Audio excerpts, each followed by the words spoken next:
Hi everybody, I'm Dr. Leslie Blevins with Enilda Clinic. Today we're going to chat through my personal reasons why I chose child psychology and why I have a private practice and why I work with you guys, families, parents, and children, and what I hope to accomplish. So kind of my mission statement, as you will. So it'll be kind of a personal little vlog and a little less of the educational therapy and psychological concepts that I normally focus on, and more of an about me kind of video today. So let's get started. So I grew up in Alabama, and I would say early on in my elementary school career, I was tested for special education. I ended up not qualifying, which I don't think is the relevant part of the story. The part that really sticks out to me was the fact that I knew. And like many of the children that I work with, that in and of itself really stood out to me as a kid, because I remember the thought I had was, my teacher thinks I'm dumb. And nobody really explained to me what special education was, or how it might support me, or even why I needed help, or what was going on. I just knew that, back in those times, a few decades ago, that unfortunately that's where the dumb kids were. And luckily it's much different now. And I think we do a good job of advocating for diversity now so that we don't think that. But it definitely had a stereotype back then. And I definitely held on to that stereotype as a kid, and I was super confused. And so from that point forward, I felt like I had to be perfect and I had to work super hard. And I remember picking up a pretty strong habit for reading. Not that it helped with everything. There was one subject area where I consistently failed. And I remember always thinking whenever I got my report card that they were going to hold me back a grade. They didn't, thank goodness, because that would be another trauma, right? But I worked really, really hard, exceptionally hard, and became super perfectionistic, to the point where if my mom asked me why my report card was a 99 instead of 100, I could tell her exactly why, like which test it was, which question I missed on that test, and why I missed that question on the test, whether I was not paying attention or I didn't know the concept. And so I was incredibly hyper vigilant at that point.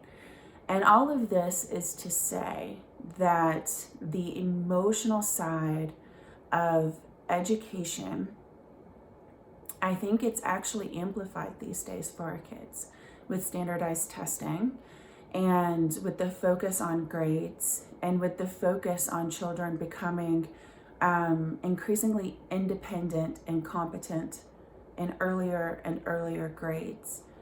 So with my own personal experience in second grade, and then the trajectory that it led me down thereafter, I feel like I have a sense of kinship, not totally, but in some ways, with the children that I work with today. And the frustration too that parents encounter. I remember so many evenings sitting at home, being required to write my spelling words 10 times each. And every night, I couldn't make it through them all.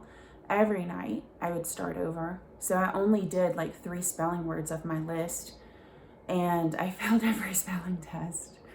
And so I so relate to the kids who are frustrated and overwhelmed because they can't make it through their homework. And also to the parents who don't know what to do. I mean, writing your spelling words should work, right? But it's not working. And I'm sure you guys might be encountering other types of difficulties. And maybe it's spelling words, but maybe it's something different too. But then it also starts to breed anxiety, and maybe it starts to breed a self-concept that isn't the best, potentially depression. Or maybe there's something else going on too with ADHD or some social skill deficits, things that are harder to pinpoint than just an academic grade. And whenever I finally got out of college, I didn't know what I wanted to do. I'd majored in psychology, but I'd always ended up working with children somehow. And I joined Teach for America. And I said, you know what, I'm going to take this 2 years and I'm going to really think about what I want to do with my psychology degree, because I love psychology. I'm pretty obsessed with it. And I knew I wanted to do something in that field. And so for 2 years, while I was in Louisiana, right after Hurricane Katrina, actually, it was a pretty amazing experience that came out of an unfortunate circumstance where I was able to work with children who absolutely needed every support imaginable, but I was never going to be enough. And so across those 2 years, I had to make a lot of decisions that I thought would be the best decision among a multitude of really bad choices. And then after that, I went and worked for the state of Louisiana for 3 years in their research department. And we were collecting data about all the different types of large-scale decisions we make for children in the state of Louisiana. And sometimes the data we were collecting reflected choices I had made for kids, just about placement or the types of intervention used. And I started to realize that I really didn't know how to make good choices for kids and to really support them and to help them the way that I wish I had had help growing up. And so I, thanks to the mentorship of a brilliant school psychologist down in Louisiana, decided to get my PhD in school psychology and went to the University of Georgia and got excellent training and research, and also began to experience the benefits of clinical psychology and working with children and their families in that regard. And that's really where my heart ended up, because I started to learn that helping a family to have the tools and the research so that they can start making the best choices for them, I could have a more immediate impact and start to see those gains in a way that helps me to keep my spirit going in this work, which is just so hard to do at a system level. Even though you can make gains at a system-wide level, you know, at the school level or at the statewide level, they're much slower to come by. And I get so much joy whenever I have a kid who is better able to manage their impulsivity, or is building their attention, or is starting to learn how to comply and find joy just in their interactions with their parent or with their teacher. And seeing that is really what gives me the meaning in my work every day in my private practice. And so it's led me here to this private practice today. I've made a lot of decisions to make sure that my values as far as living a healthy life and working hours that allow me to have a family life, and being able to also give the best evidence-based treatments to children are able to be done. Because I don't want to be in a position where I reflect back on my career and say, gosh, I wasn't able and I didn't actually help kids. I never want to feel that way again.